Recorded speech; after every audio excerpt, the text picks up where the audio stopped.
By summer 1918, the war had been going for 4 terrible years, and the end seemed nowhere in sight. Unless we can look ahead and plan for 1919, we shall be in the same melancholy position next year as we are this. Do the means of beating the German armies in 1919 exist? Have we the willpower?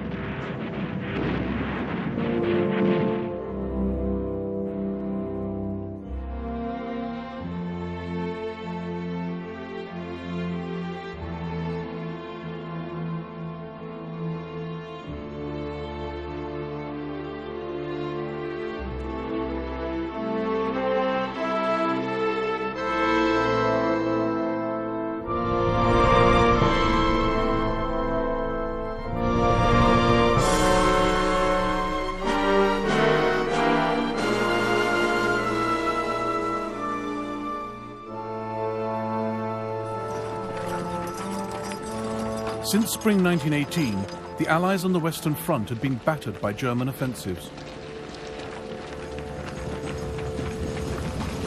But in August, the Allies secretly assembled a strike force in northern France. 100,000 men of the Australian and Canadian Corps were backed by 400 tanks, 1,900 planes, 2,000 guns, 3 cavalry divisions. General Sir Henry Rawlinson, British commander at the Somme in 1916, had learnt from the past. He embraced new ideas, the close combination of men and machinery, the importance of achievable goals. My only difficulty will be to get enough divisions and to keep the thing secret. Rawlinson aimed his assault at a weak 12-mile sector of the German line, east of Amiens. He had the French in support to the south. General Erich Ludendorff, Joint Commander-in-Chief of the German Army, neither knew of an attack nor feared one. We should wish for nothing better than to see the enemy launch an offensive.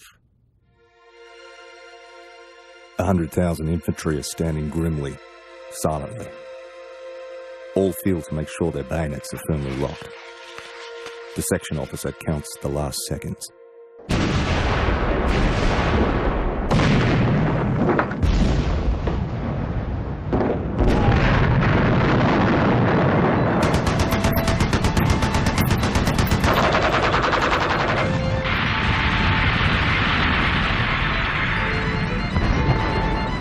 The speed was terrific.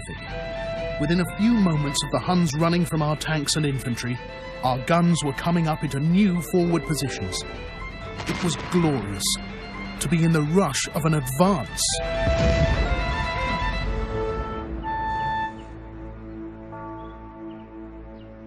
The Allied attack sent the Germans reeling.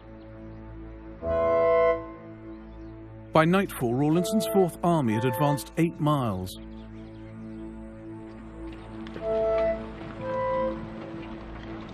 They killed and seriously wounded 9,000 Germans and captured 18,000 more.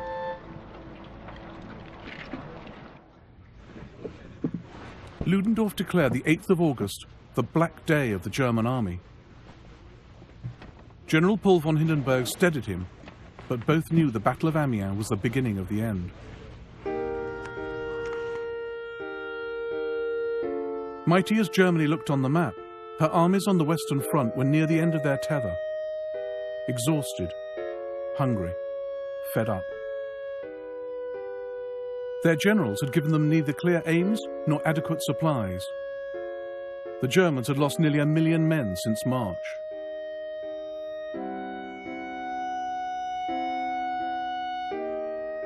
Ludendorff blamed the home front for spreading defeatism.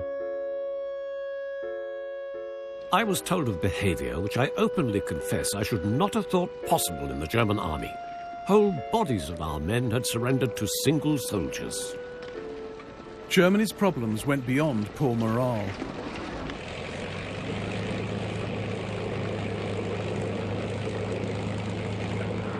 She'd lost a string of vital battles. The battle of the factories and technology. Germany had built just 20 tanks. The Allies, over 4,000.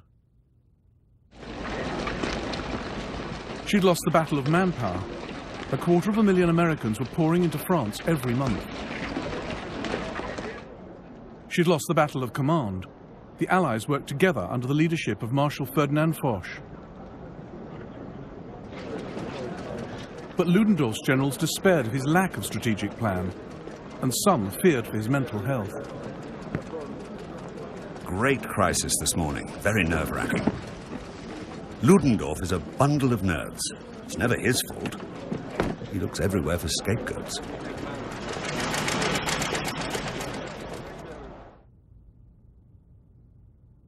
After Amiens, Foch orchestrated a series of attacks up and down the German lines. First French, then British, now American. The Germans fell back under the rain of blows.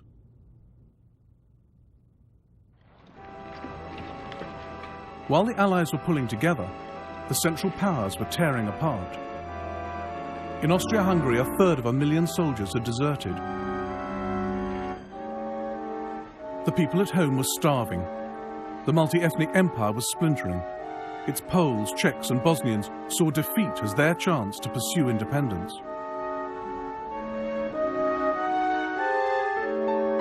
In mid-September, the Austrian Emperor Karl told the Kaiser he wanted to negotiate with the Allies. The Kaiser begged him not to. I cannot refrain from expressing to you my astonishment and sorrow that you could even think of doing this.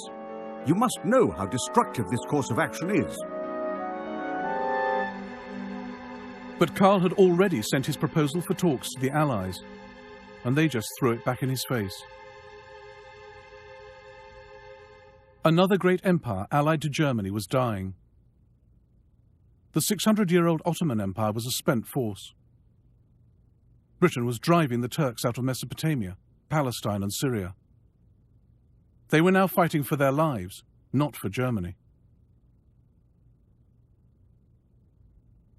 Then the third link in Germany's alliance chain started to give way. Germany needed Bulgaria to hold the Balkan front. But by September 1918, a huge Allied force had gathered in Macedonia.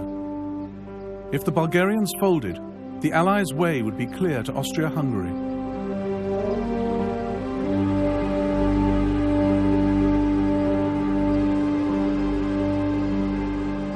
The Bulgarians were dug into these trenches, their morale cracking. Crown Prince Boris was almost attacked by his own soldiers when he visited the front. We are naked, barefoot and hungry. An empty knapsack does not guard a frontier.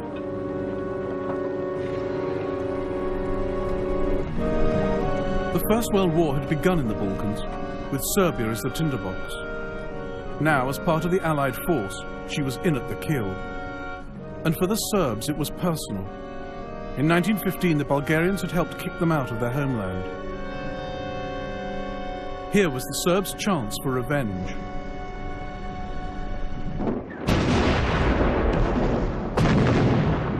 The heavy artillery made the Bulgarians crawl deep into their shelters. All the excitement made my hair stand on end. My blood was up.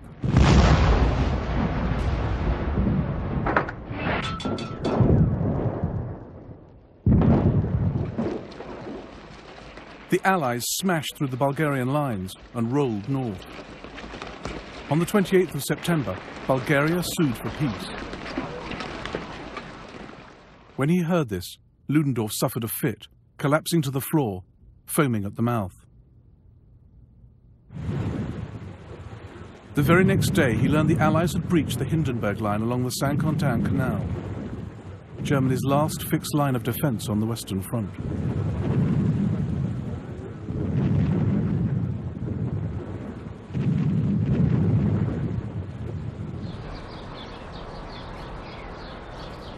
Two days later, on the 1st of October, Ludendorff summoned his senior staff to his headquarters in Spa.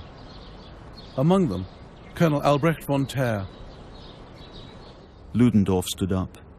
His face was pale and full of deep worry. He said it was his duty to tell us that our military condition was terribly serious. Bulgaria has already been lost. Austria and Turkey are both at the end of their strength. Any day now, our Western Front could be breached. Therefore, the Supreme Army Command demands that a proposal for bringing about peace be made without delay. Ludendorff's stark decision to ask for an armistice, or ceasefire, was a terrible shock. Generals quietly sobbed. When Ludendorff left the room, terror followed him. I grabbed his right arm with both hands and said, "Your Excellency, can it be true? Is that the last word? Am I awake or dreaming?"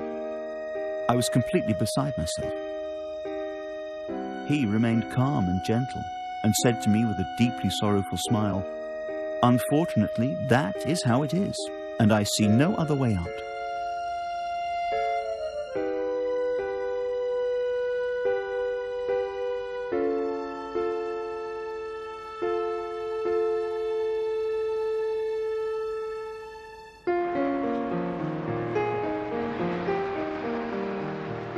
To the German people in October 1918, the prospect of an armistice seemed heaven-sent.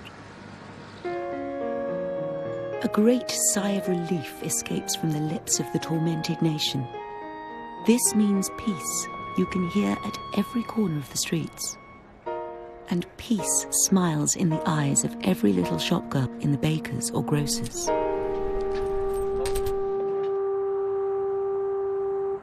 Germany's soldiers had kept her politicians in the dark about the string of military disasters.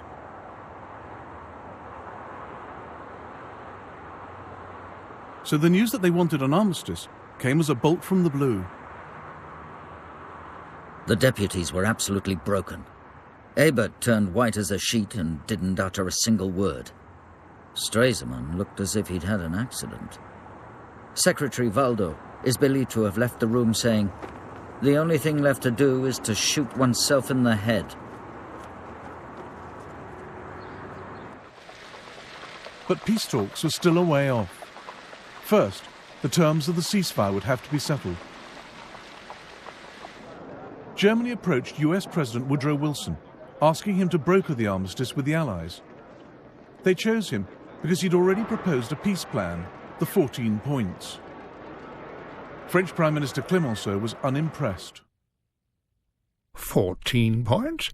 The good Lord has only 10. Wilson's points were an idealistic package of liberal principles, including rights to national self-determination and a League of Nations to watch over it all. Germany believed Wilson would secure a fair deal for them on this basis. We are ready to be just to the German people, to deal fairly with the German power as with all others. To propose anything but justice to Germany would be to renounce and dishonor our own cause. But Wilson also insisted Germany had to admit defeat and democratize. And Britain and France didn't want to talk about a new world order until the war was over. While the politicians argued, the fighting raged on. Germany's U-boats continued to sink Allied ships in the Atlantic. And as her armies retreated across France, they looted and laid waste.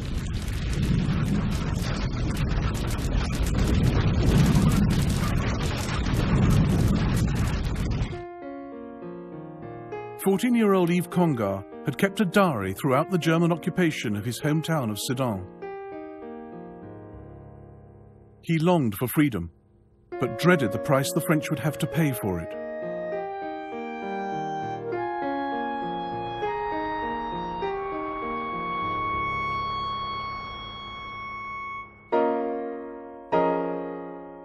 So here it is, the great moment we spent the last 4 years waiting, hoping, begging for, and yet it brings with it the horror of bombing, gas, fire, perhaps death.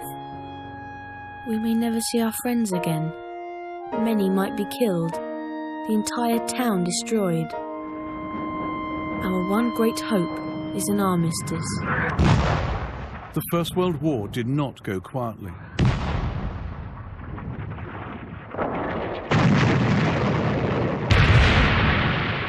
The final months were more lethal than the trench war of past years had been. Men now had to leave the safety of trenches and cross open ground with little place to hide from sweeping machine gun and shell fire.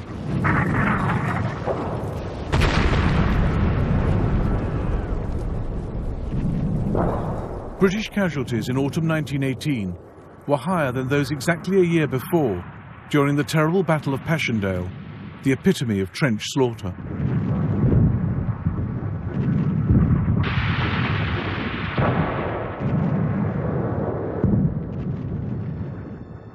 And the closer to peace, the harder it was to bear the losses.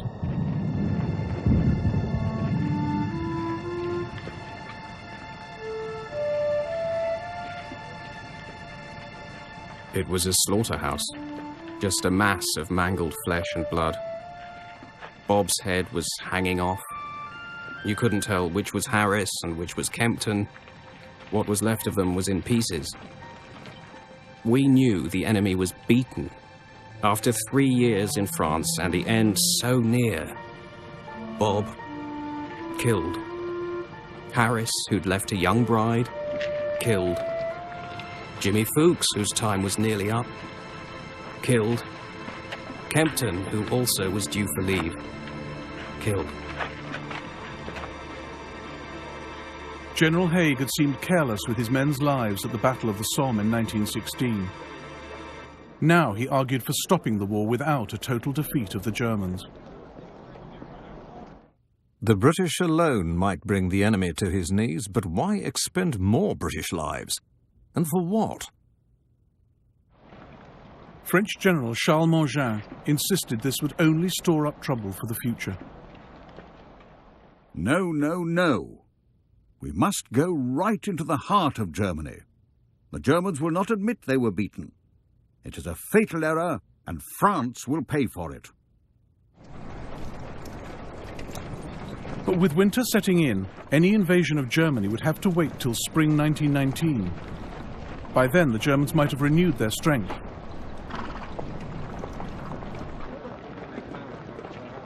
Marshal Foch believed France would get what she wanted by negotiation. No need to battle on to Berlin. So the Allies set out to achieve on paper what their armies had not done in the field: obtain Germany's unconditional surrender.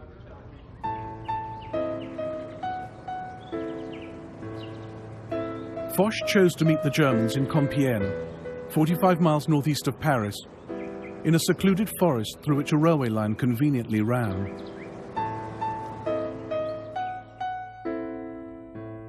In his train on the 8th of November, Foch handed the armistice conditions to politician Matthias Erzberger, leader of the German delegation. Erzberger was visibly shaken by the terms Germany would have to accept just to obtain a ceasefire.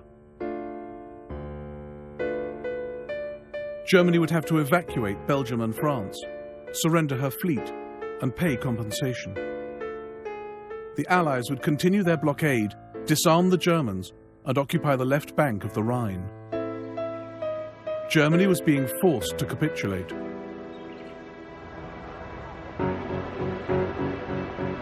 Meanwhile, the country Erzberger represented was falling apart, its cities swept by revolution.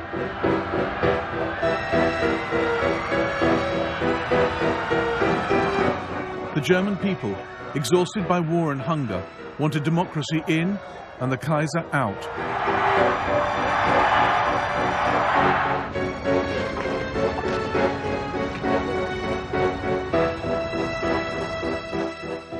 But it was the German army which forced the Kaiser to abdicate.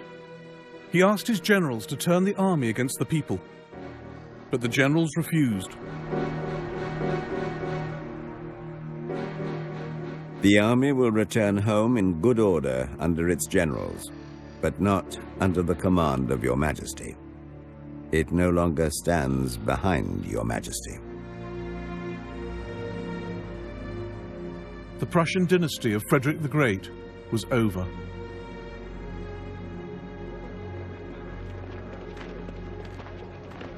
The next day, the Kaiser slipped into exile in Holland. He would live long enough to hear that Germany had beaten France in 1940. He never accepted that in 1918, his army had been defeated. For 30 years, the army was my pride. Now, after 4.5 brilliant years of war, with unprecedented victories, it was brought down by a stab in the back from the dagger of the revolutionaries at the very moment when peace was within reach.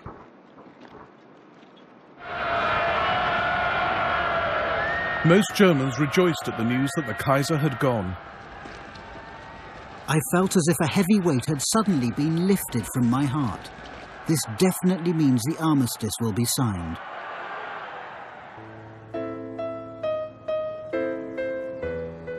Back in the forest at Compiègne, Erzberger now found himself representing the German Republic. At 5 a.m. on the 11th of November, he signed the armistice.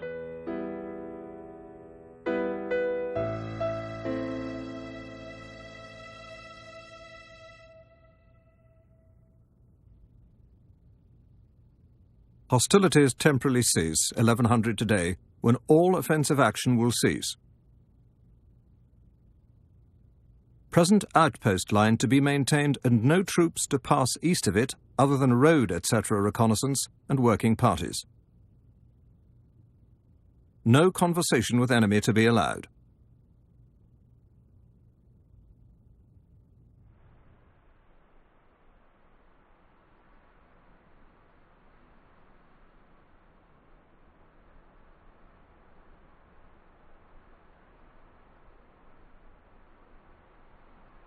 The most remarkable feature was the uncanny silence.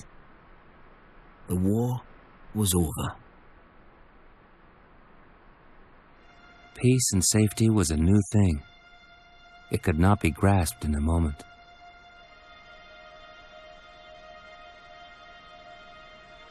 A dreadful blow. I was just beginning to enjoy it.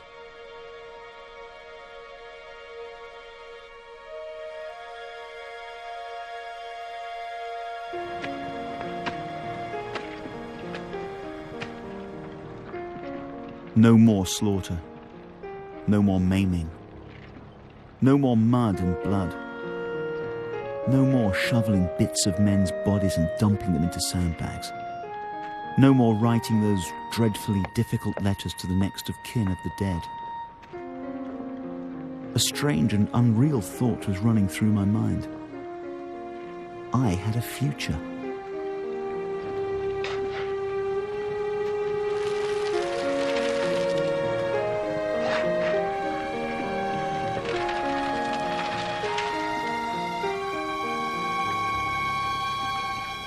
It was the 11th hour of the 11th day of the 11th month.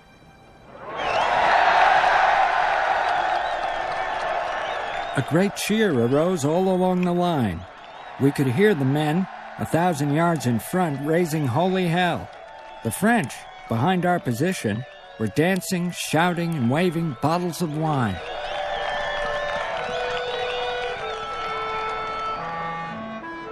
We were stupefied to see crowds of Boche running over to us between the minefields with their hands up and yelling like mad. They were crazy for cigarettes and chocolate. We had some burned rice that our boys wouldn't eat, and they fell on it like wolves.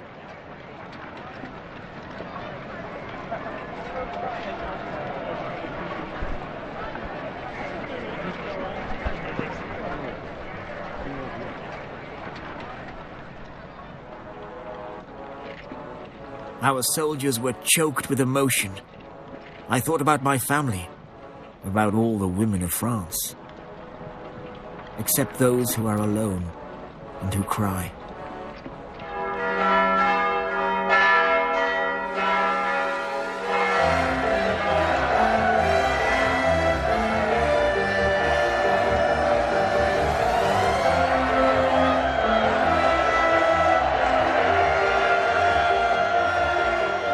One great wave of joy swept round the world and found its way to every nook and cranny.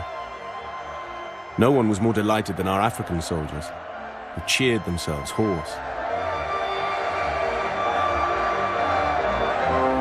Everybody came out. Disabled old men, old women in slippers, and housewives leaving lunch on the stove.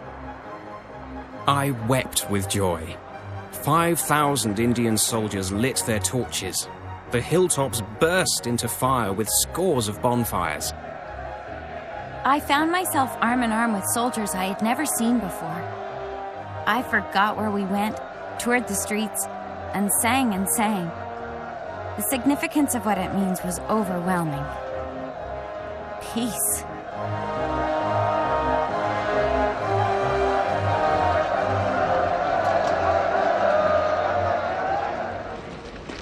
People whose lives were shaped by the war went home. People the world did not yet know. Ernest Hemingway, Bertolt Brecht, Harold Macmillan, Vera Brittain, Charles de Gaulle, Joseph Tito, Benito Mussolini, David Ben-Gurion, Mustafa Kemal. And one of the most insignificant of them all, for now, Adolf Hitler.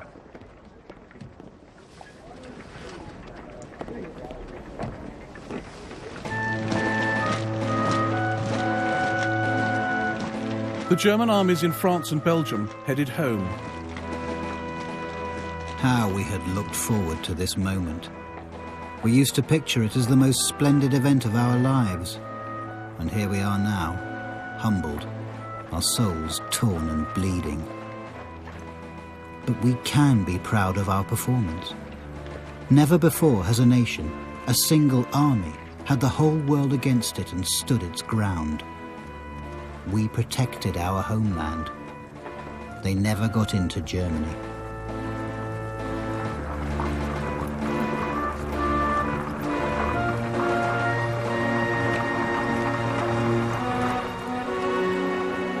In mid-December 1918, the first German troops arrived in Berlin.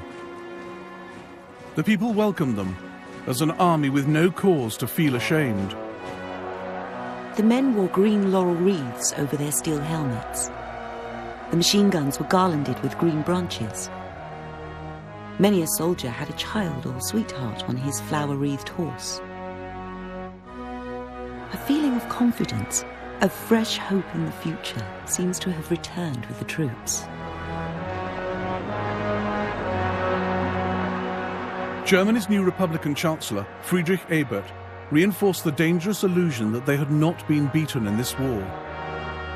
I salute you, who return unvanquished from the field of battle.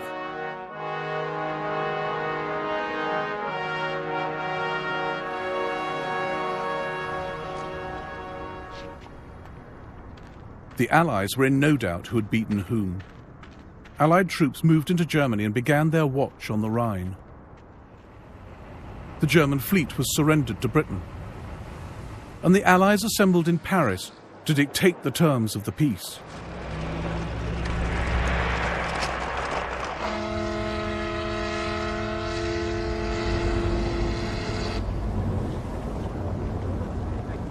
US President Woodrow Wilson crossed the Atlantic to put his idealism to the test. We have used the great words right and justice. Now we are to prove whether or not we understand those words and how they are to be applied.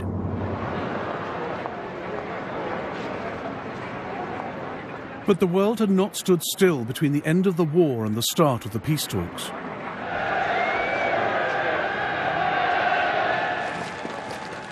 On the 22nd of November 1918, the Belgian King Albert came home in triumph to Brussels.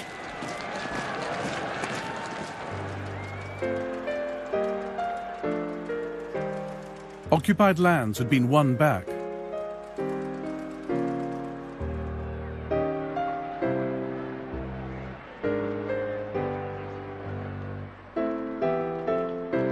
The French repossessed Alsace-Lorraine.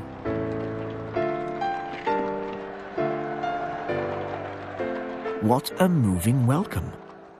The people were so happy and smiling, Some were pale and cried while they greeted us. They all speak absolutely pure French. They really are French, all those locals. We were treated like victors, like saviors.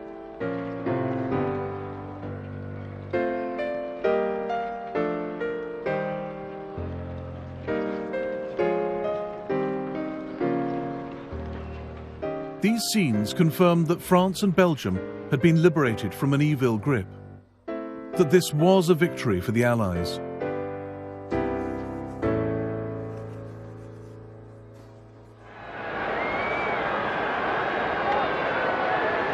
And in Eastern Europe, new nations arose out of shattered empires.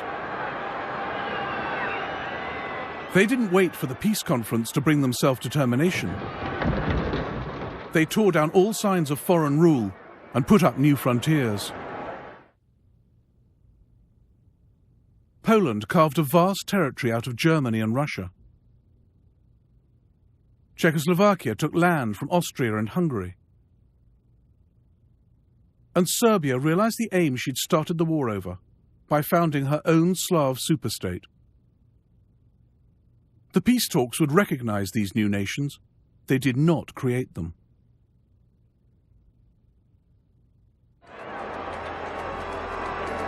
"27 countries met in Paris to divide the spoils and define the peace. The losers were not invited. We are going into these negotiations with our mouths full of fine phrases and our brains seething with dark thoughts. The big decisions were made by the Council of Four.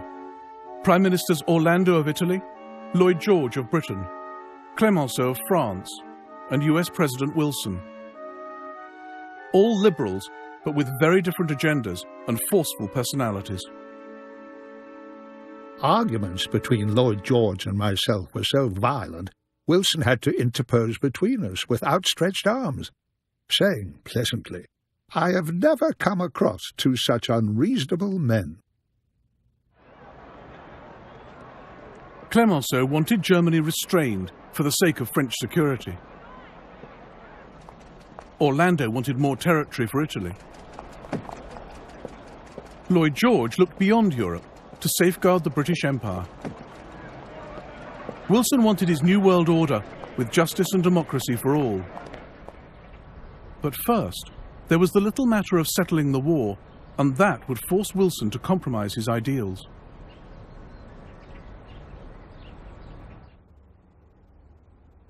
The Big Four did not go into the talks planning to pin guilt for the war on Germany. But when they realized how much the war had cost, they looked for someone to foot the bill. France owed billions to Britain and America for financing her war. Britain couldn't afford to waive the debt, and America wouldn't. So the Allies turned to Germany. But she could only be made to pay up if she accepted blame for the war. So the Allies included a clause pinning the guilt on Germany.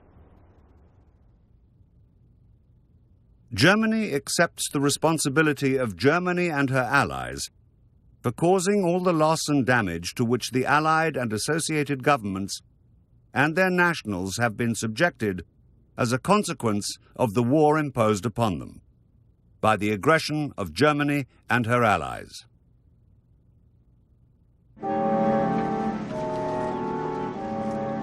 On the 7th of May 1919, the German delegation came to collect the treaty, expecting to find an even-handed settlement infused with Wilson's sense of fair play. They were horrified by what they read. 440 articles beating Germany into submission. The Germans protested so vehemently, particularly against the requirement to admit war guilt, that Lloyd George worried that the Allies had gone too far. A member of his own delegation, the renowned economist John Maynard Keynes, was openly critical. He felt that forcing Germany to pay reparations could ruin Europe, politically and economically.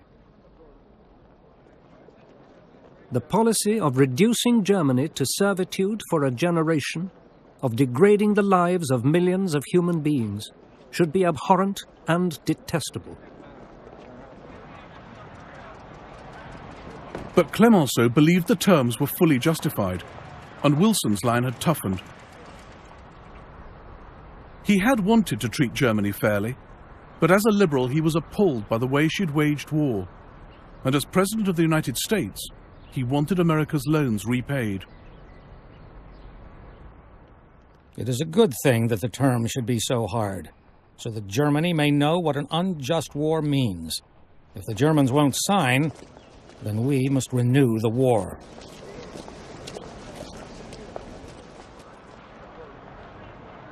Germany did sign on the 28th of June 1919 in the Hall of Mirrors in Versailles, 5 years to the day after the Sarajevo assassination that had triggered the war. The settlement was far from perfect.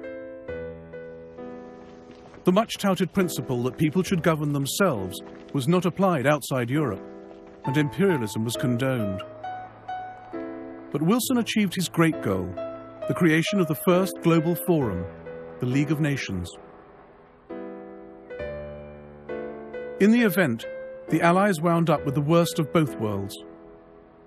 The Germans paid little in reparations, and the League of Nations proved powerless to force them. And the Versailles terms left some Germans, like future Nazi Rudolf Hess, smouldering with resentment, with disastrous consequences. The only thing that keeps me going is the hope for the day of revenge, however far off it may be. I wonder whether it'll happen in my lifetime.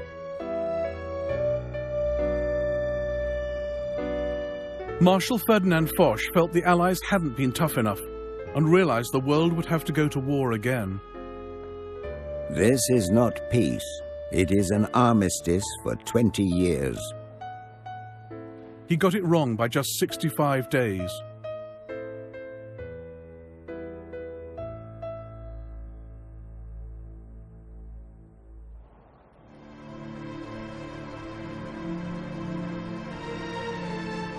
Men were killed in the war's final hours, whose last letters did not reach home for weeks. Men like Marius Socas, who wrote to his father in Morocco. Dear Dad, if I were to die in a future attack, don't cry. There's no point. I would only be doing my duty and would die like many others for a noble cause, a great ideal. I'm proud to be your son, and I want to tell you today because who knows what the future holds. I love you more than I have ever shown you. Love and kisses, Marius.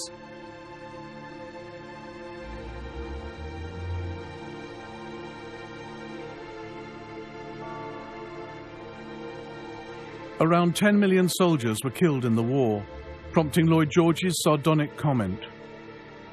When I look at the appalling casualty lists, I sometimes wish it had not been necessary to win so many great victories.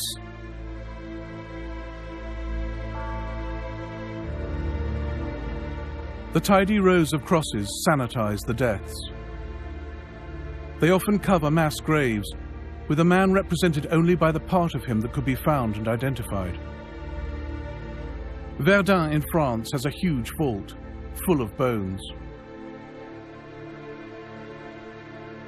Some of the millions posted missing in the war, the place and circumstance of their death unknown. No one is certain how many civilians died, women, children and elderly, caught in the mayhem of the Eastern Front, in the flight of the Serb nation in 1915, in the Armenian massacres, in occupied France and Belgium. Then in 1918, influenza broke out, eventually killing 20 million soldiers and civilians around the world. 20 million men were wounded by the war, of whom several million were badly mutilated.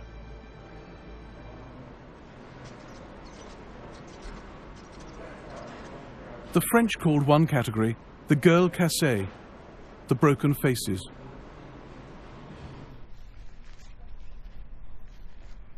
Some were given human masks to hide their wounds.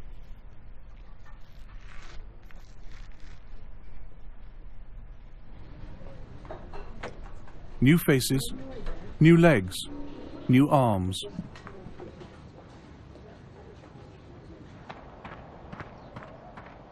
New mines were more difficult. No one really knew what to do with the victims of shell shock. Soldiers with a range of disorders were filmed, including 19-year-old Private Preston, his memory blank, responsive only to the word bombs.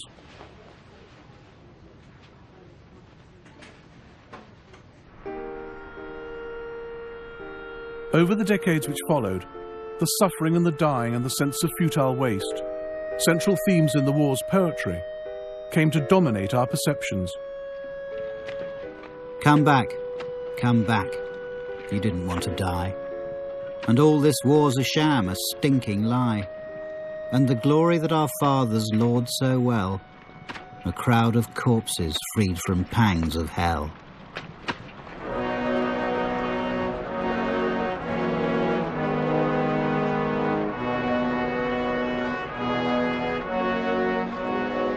But in its immediate aftermath, when the memorials went up around the world, the First World War was not seen solely in terms of senseless slaughter.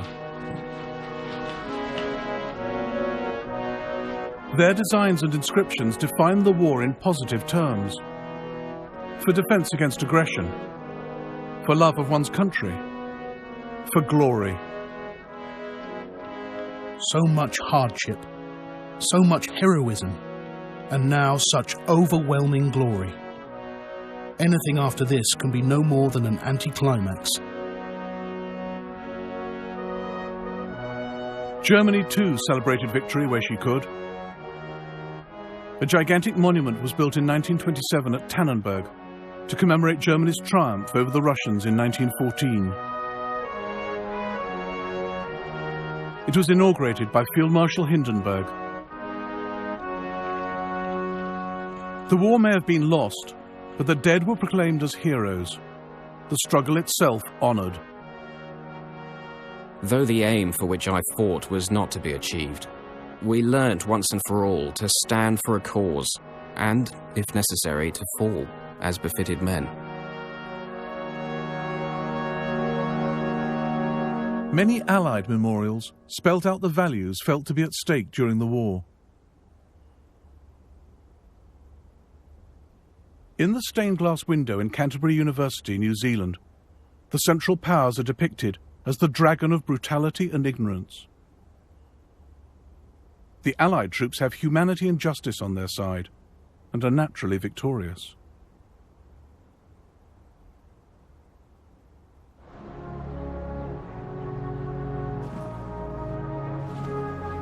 The years after the war were defined by the search for significance in the loss.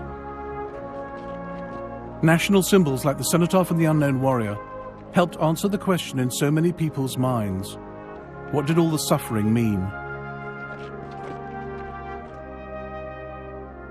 In 1920, the body of an unidentified British soldier was exhumed in France and transported home.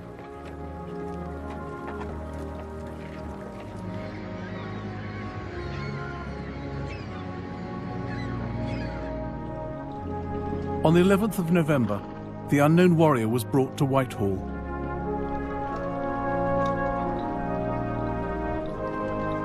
He did not seem an unknown warrior. He was known to us all. He was one of our boys. To some women, he was their own boy, who went missing. To many men wearing ribbons and badges, he was one of their comrades.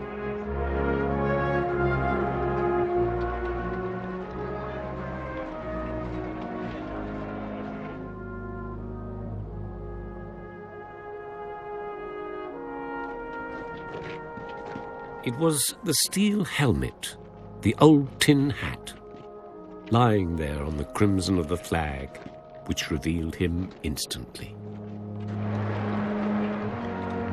Herbert Thompson had lost his eyesight in the war. He could not see the proceedings, but he could feel them. There was ineffable sadness and melancholy, yet a message of inspiration and hope, as if the spirit of the unknown soldier had whispered, "Courage, brother. Hope on." I felt with my comrades almost ashamed that I had given so little, while he who was sleeping by us had given all.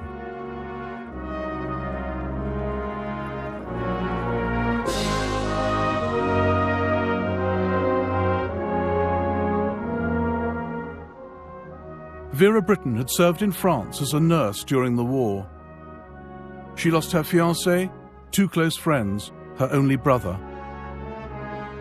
She went back in 1921.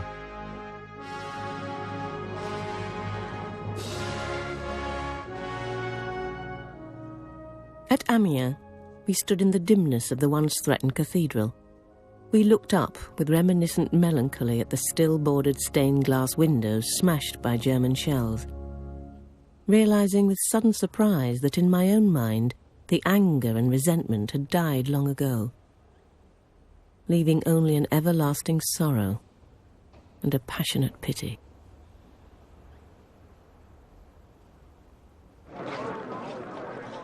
The First World War had achieved its basic aim of containing German and Austrian militarism, at least for the moment.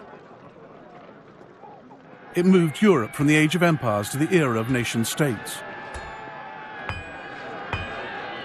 It gave Eastern European peoples their independence. It gave a sense of national identity to Canada, Australia, and New Zealand.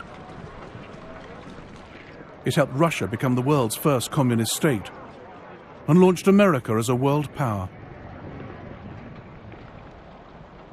The ideas for which men fought have proved lasting: democracy and liberalism, religious faith and nationalism.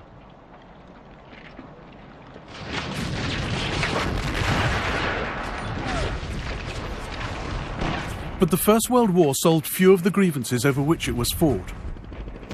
We live with its unresolved consequences in the Middle East, the Balkans, Ireland. It wasn't the war to end all wars, not just because it left dangerous loose ends, but because it bequeathed the world a terrible message: that war can affect change, that war can fulfill ambitions, that war can work.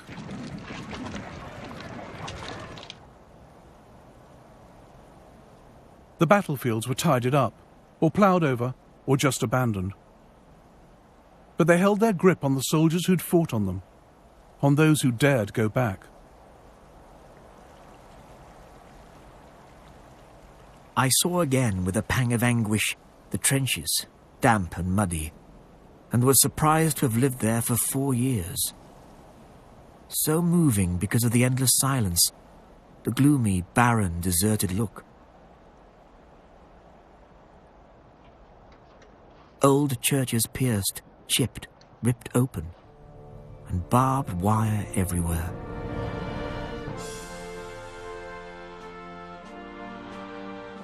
Life resumes. Things remain the same. We're the only ones who have changed.